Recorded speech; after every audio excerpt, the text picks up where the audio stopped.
everybody. Hello, everybody.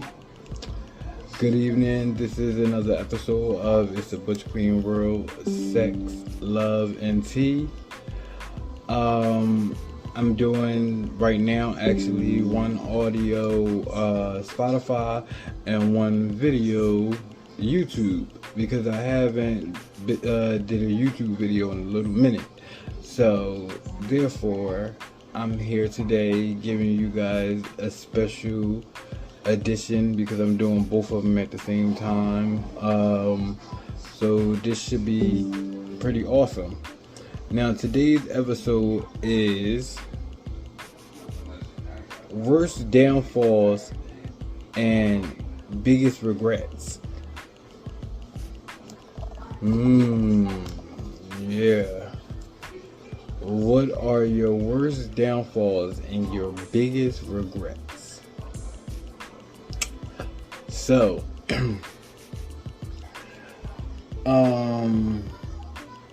we're gonna start with my biggest regrets. Then we're gonna do the worst downfalls.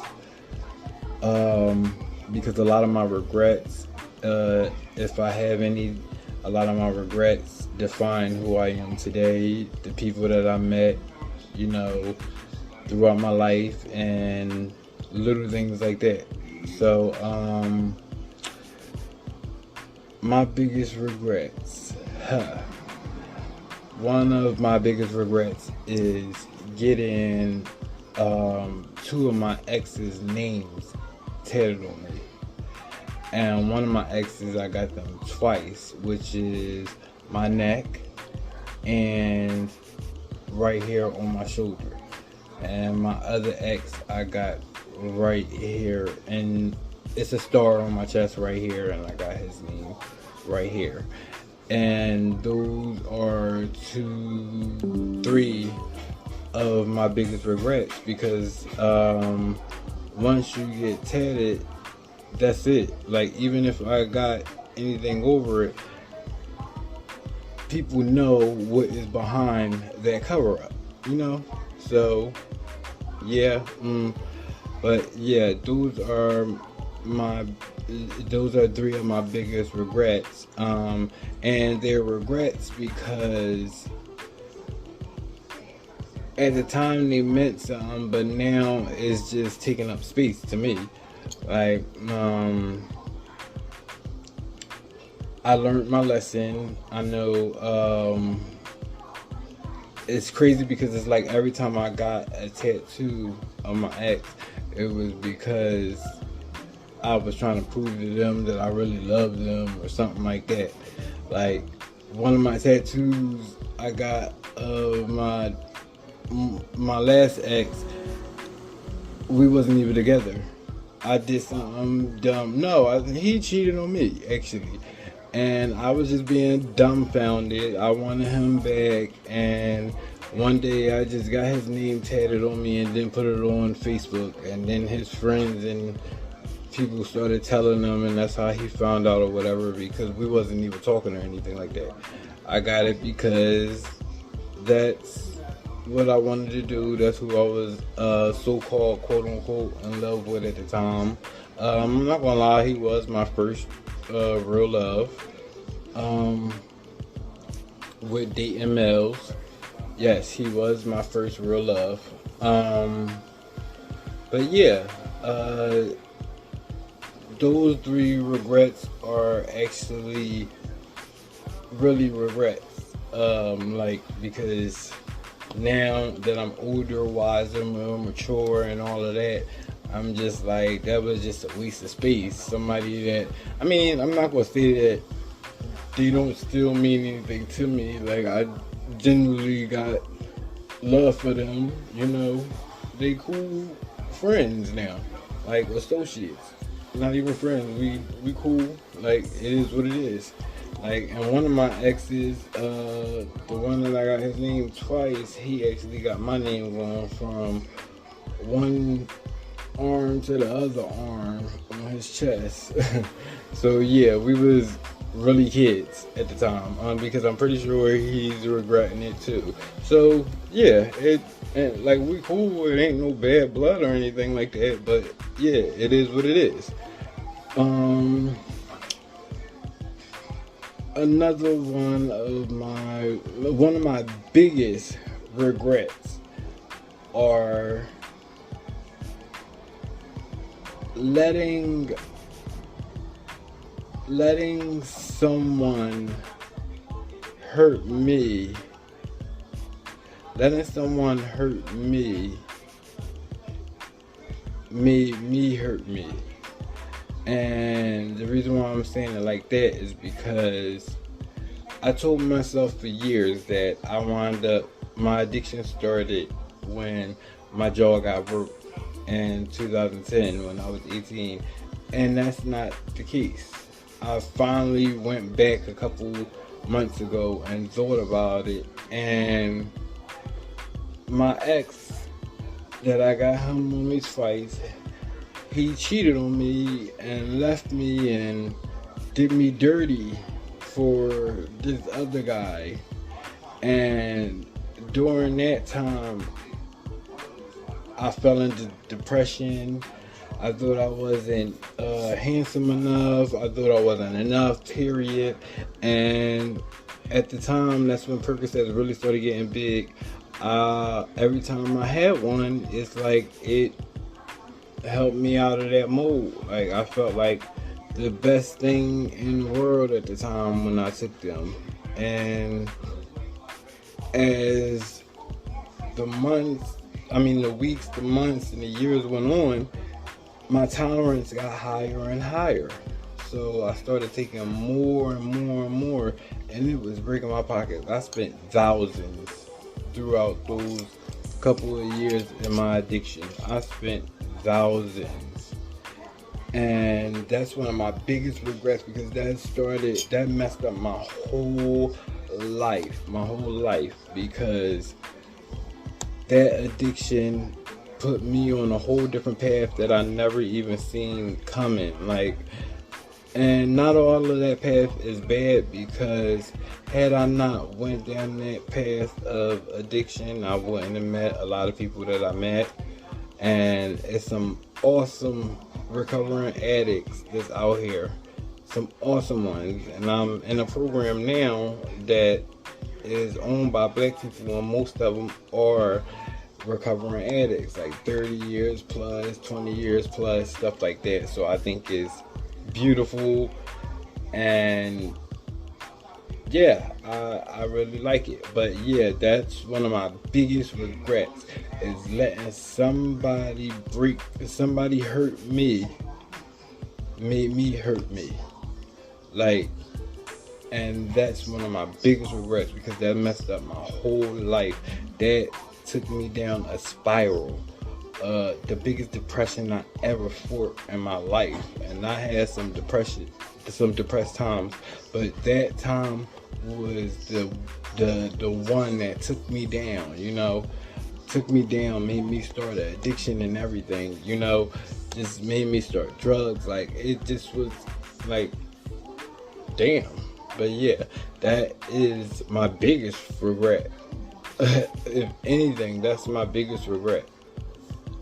And another one of my regrets is I regret the fact that I got myself intoxicated too much, to the fact that I didn't think before I reacted when my jaw got fractured. Had I not been intoxicated the way I was on Four Locals, everybody know how they was at the time. If I wasn't intoxicated on Four Locals like that, I would have never walked over to the group of boys, and I would have never got jumped. Because me sober, not drinking at that time, no, I wouldn't have did nothing dumb like that. Like, knowing that my real team not down there, my brothers and my cousins, my boy brothers, of course my boy brothers, but my brothers, my boy cousins, like, none of them this wasn't my family function that we was at. This was my gay brothers' family get together cookout. that we was in. So yeah, if I was sober, that wouldn't have happened like that. It wouldn't have went down like that. I wouldn't have never got my jaw broke. Yeah, and that's another one of my biggest regrets in my life, because that messed up my life too. That messed up my confidence out of anything, because when I look in the mirror now, dude, I see the difference, because I know me and I know how I used to look when I was 18, 19. I know how I used to look. I mean, I'm still a cute ass boy. I ain't saying anything like, because one, ugly has never been anything that was ever said to me. I've been called many things, but ugly has never been in that vocabulary speaking to me. Never. Zero. Never. But yeah, it messed up my confidence. It messed up my modeling, because I stopped modeling and everything because of that, because my confidence wasn't there no more. It wasn't the way it used to be. So yeah, this year, 2014, well, the end of, I would say middle of 2023 to now, I've been actually reinventing and relearning who I am as a person, who I am as London. I'm reinventing me. This wasn't me. I never used to be so fashionable. Like, fashion was always there, but I never took chances. Like, I had long hair in for my birthday, long curly hair. I'm wearing stuff like this, just like a punk rock look a little bit sometimes. Choking chain, like, this never been me. I got braids now, like I got hair now. I look good. I look good. Like, I look like I'm finding myself. I'm reinventing London. I'm getting my voice back. I'm coming. It's a process, but I'm coming. Like, I had a lot of weight that I did not mean to gain, and that played a big part of depression and anxiety and stuff like that. And I lost it, and now I'm starting to feel that good old confidence coming back. Yeah, that good old London. Y'all know I'm a goofball. Out of anything, I've always been a goofball. I will always be a goofball, and that's just a part of my personality.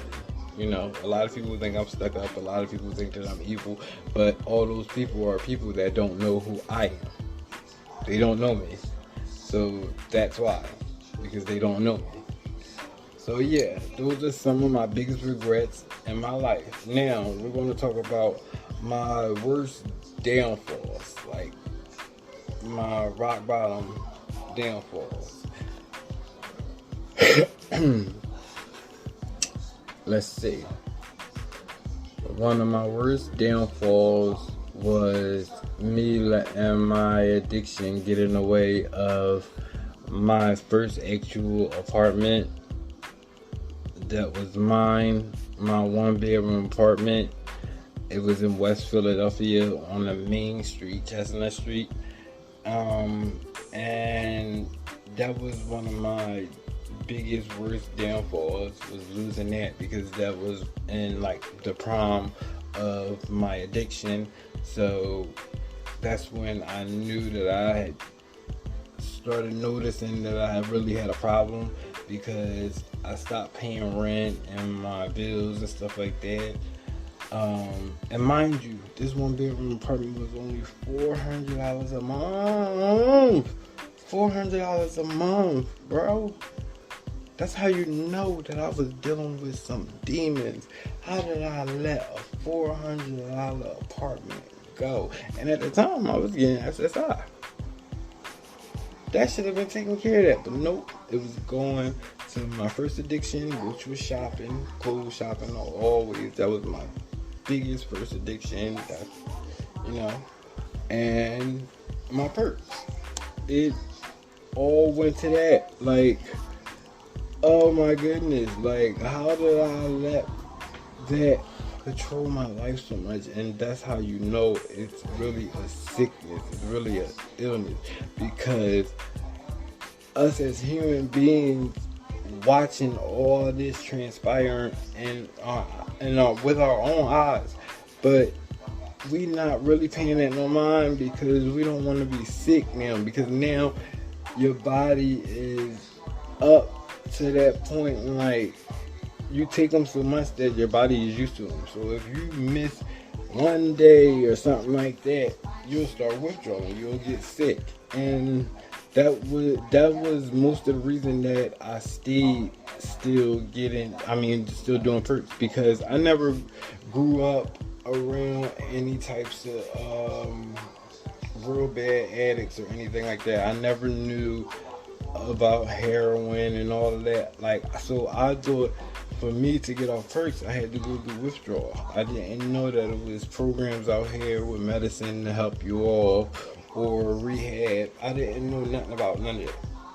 The only reason why I found out about it was because I was dealing with a case, and dealing with that case, they told me either while I'm fighting my case, either I go to prison or I do rehab and get on a program.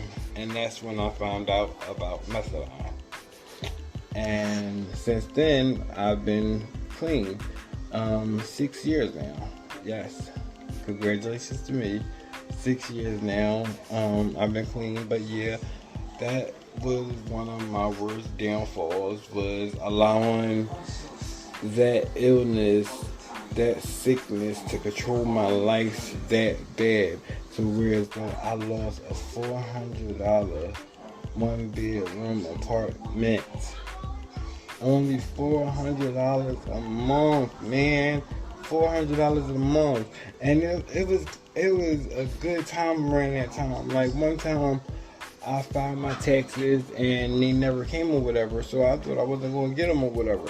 So one day I just came from the dollar store. I was broke as ever. My mom and them was over my house and all of that.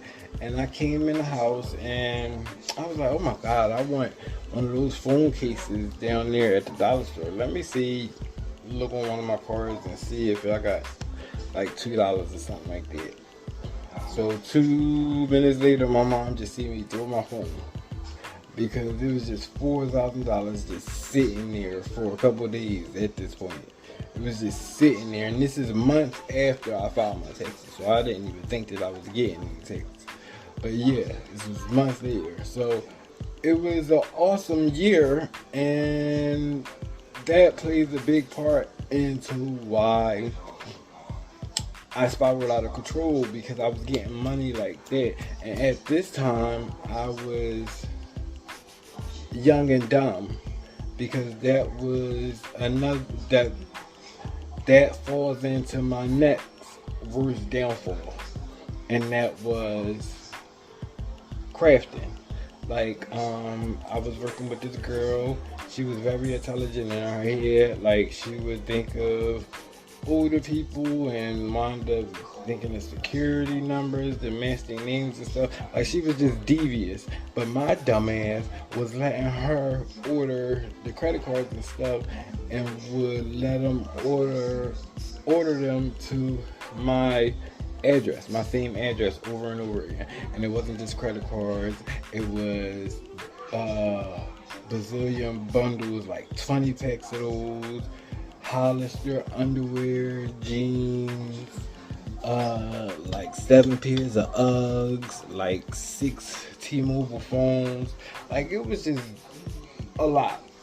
Like, a lot. And my dumb ass allowed it to continue to come to my house, and not even, because I don't know about fraud and stuff like that. Like, I don't know nothing about that. So yeah, I was thinking that I was just, I thought I was getting away with stuff. I'm not the one doing nothing. I'm not on a computer stealing people's stuff or anything like that. It's just getting sent to my house. But no, that's not how that go, bro. You was in it, so you're gonna go down for it. You did the crime. Now it's time for you to do your time. And I understood that. So, yeah, that was another one of my worst downfalls because that changed my life too. Because of that, I was on probation for 11 years, and it was 2 different cases. One was from me fighting an undercover cop, and we didn't even know, but the cop was starting with us, but that's a whole nother story to go down. But yeah, it started from that, and then me being young and dumb with the crafting. So altogether, I wound up doing like 3 months in feds and like 1 month or something like that in the regular jail, and then I had like 11 years probation. And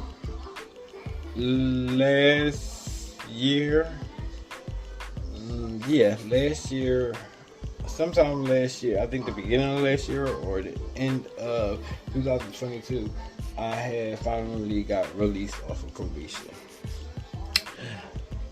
And then came another one of my worst downfalls. Well, no, I'm gonna give this a biggest regret because I didn't know that I was doing anything wrong or anything like that. I don't even know. I don't even remember. But anyway, I got into a car accident about 3 years ago. And after my car accident, I got on the phone with Progressive, my car insurance. One, I was leasing a car. So you have to have insurance when you drive off the lot. Insurance and a driver's ID. You know, you gotta have that before you drive off the lot. So when I got into the car accident about 4 months later, they said that my insurance lapsed. And I'm trying to figure out, I guess, why my insurance lapsed, but they said something about they sent me out paperwork that I had to finish signing to complete my insurance. And I didn't understand that because what paperwork, one, I didn't get it. And what paperwork do I still need to sign if I already had insurance? Because you have to have insurance to lease a car off of the lot. It has to go through. So, after they told me that, I don't know what happened because I don't even remember most of the call. But investigators came by my house a couple times in these last 3 years. I never, we always passed each other. So, one of the last times he came by my house in Philly, he came by and nobody wasn't there, so he left his card again. So I hit him up, and the first thing he said to me was, can we meet such and such and such and such day? This is about your car accident. Blah, blah, blah, blah, blah. So mind you, my car accident was a hit and run. The guy tail spent me. He hit the back of my car and spent me all the way around. Okay? So, when you hit me up saying that you want to meet with me is regarding my car accident, in my mind, I'm thinking, oh, they finally hit the guy that hit me and ran, because he hit me, turned my car into 2 other cars, and backed up and drove off. Mind you, I had my 9-year-old son in the car and everything. But anyway, the investigators, I finally got in touch with them, and they said, yeah, they wanted to meet with me because they wanted to talk about, regarding my car accident in 2021. So I'm like, okay, they probably finally got the guy that hit me and ran. Come to find out, they trying to get me on potential insurance fraud. And I'm like, what? I don't even know how to do insurance fraud. What the hell are y'all talking about? Some insurance fraud. I don't know. What are you talking about? Insurance fraud. I don't even know how to do no damn insurance fraud. What are you talking about? So they said that my accident was on the 11th, and I was saying it was on the 12th or something like that. Just something like real, like dumb, like a day off or something like that. I don't know.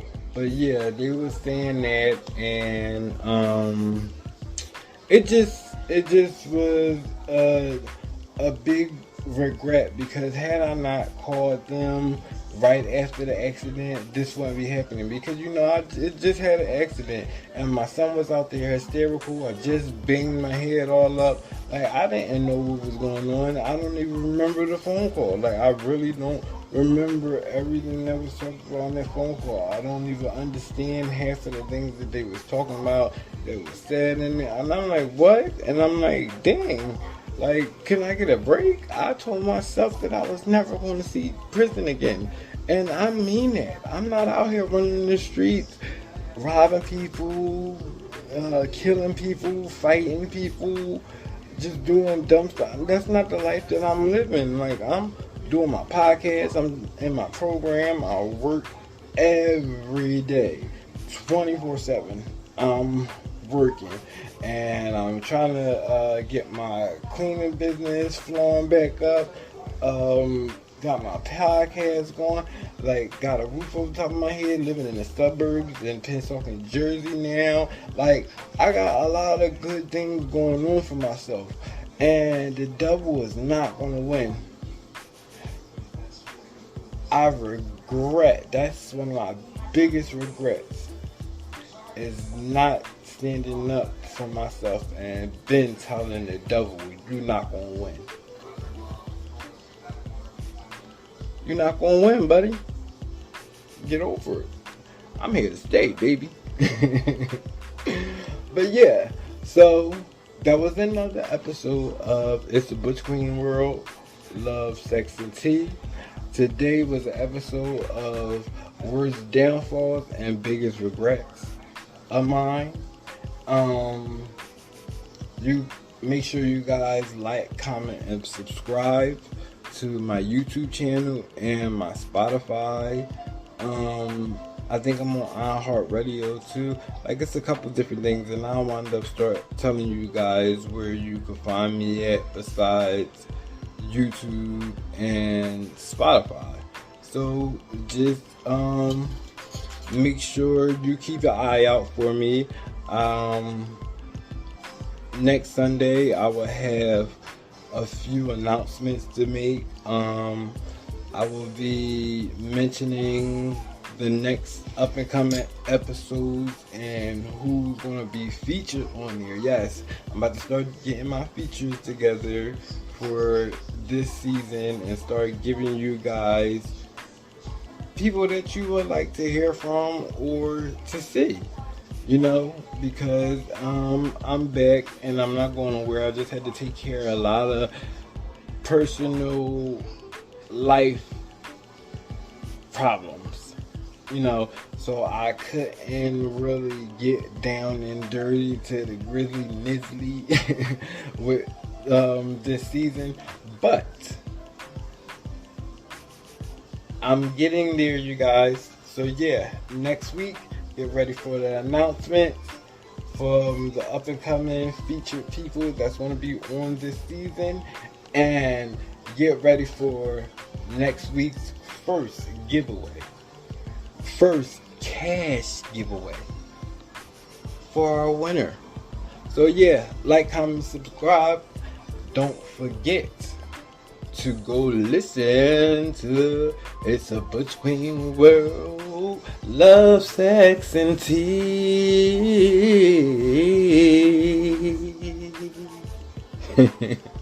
I'm a goofball, but nah. See y'all later. Bye. I'm out of here.